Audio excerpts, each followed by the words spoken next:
Most people think the air at Mexico City's World Cup venues has less oxygen. They're completely wrong. The air still contains 21% oxygen. It's the pressure that drastically changes how much reaches your body. This wasn't always understood. The world learned a harsh lesson about altitude during the 1968 Mexico City Olympics. Athletes faced unprecedented challenges, sparking a scientific race to understand the human body's limits in thin air.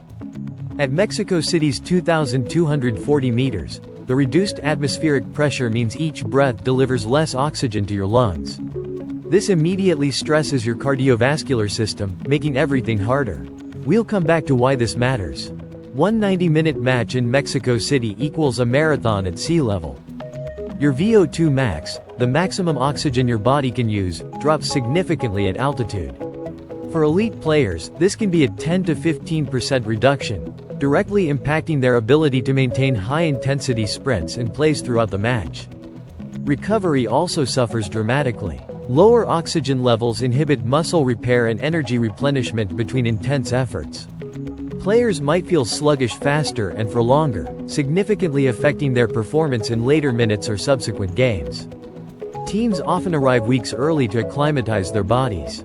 This process involves the body producing more red blood cells to carry oxygen, but it takes time, typically 10 to 14 days, for noticeable physiological adaptations to occur. During the 1968 Olympics, track and field events saw dramatic results. While sprinters sometimes thrived due to thinner air offering less resistance, long-distance runners often collapsed from acute oxygen deprivation, shocking spectators worldwide. Heart rates can be 20 beats per minute higher at rest for newcomers. Midfielders, who cover the most ground and demand constant activity, will feel this challenge most acutely. Their engine room role requires sustained aerobic output, directly battling the oxygen deficit with every pass and tackle. Goalkeepers and central defenders, often requiring bursts of explosive power rather than continuous running, might be slightly less impacted aerobically. However, their mental acuity and decision-making also depend heavily on sufficient oxygen delivery. Coaches will adapt tactics for the altitude. Expect slower game tempos, more frequent substitutions, and teams conserving energy, possibly sitting deeper or focusing on counter-attacks rather than relentless, high-intensity pressing for 90 minutes. Some players can lose over 2 kilograms of body fluid per match at altitude. The 1968 Olympics became a living laboratory for physiologists. Scientists studied athlete physiology meticulously, leading to breakthroughs in understanding altitude sickness, acclimatization processes, and effective high-altitude training methods still used today. Today, elite teams use advanced strategies like hypoxic tents or pre-tournament training camps at moderate altitudes. These simulate thinner air conditions, priming the body for the real challenge without the full stress of living at extreme heights. The thinner, drier air at altitude also significantly increases dehydration risk. Players must meticulously manage fluid intake before, during, and after games.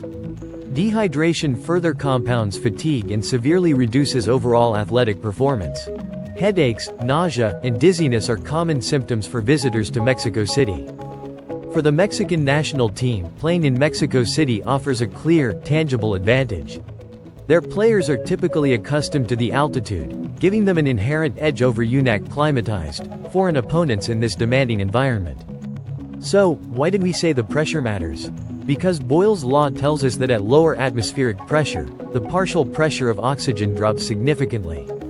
This means fewer oxygen molecules are forced into your bloodstream with each breath, explaining the 20 to 25% reduction in available oxygen. The lessons from 1968 continue to shape modern sports science. Today, nearly every elite athlete's preparation for high-altitude competition is built upon the physiological knowledge gained from those demanding Olympic Games, a true turning point. The air resistance for a sprinting ball is also less, surprisingly. The World Cup 2026 in Mexico City isn't just a test of footballing skill, it's a profound physiological challenge. Teams must master the science of altitude to unlock their full potential and avoid early, frustrating exits from the tournament. It's a silent opponent, unseen but deeply felt in every muscle and breath. Every pass, every sprint, every tackle will be a battle against nature itself. This subtle factor could truly decide the fate of champions. What other hidden challenges do you think teams face at the World Cup? Let us know in the comments below. Don't forget to like this video and subscribe for more World Cup insights.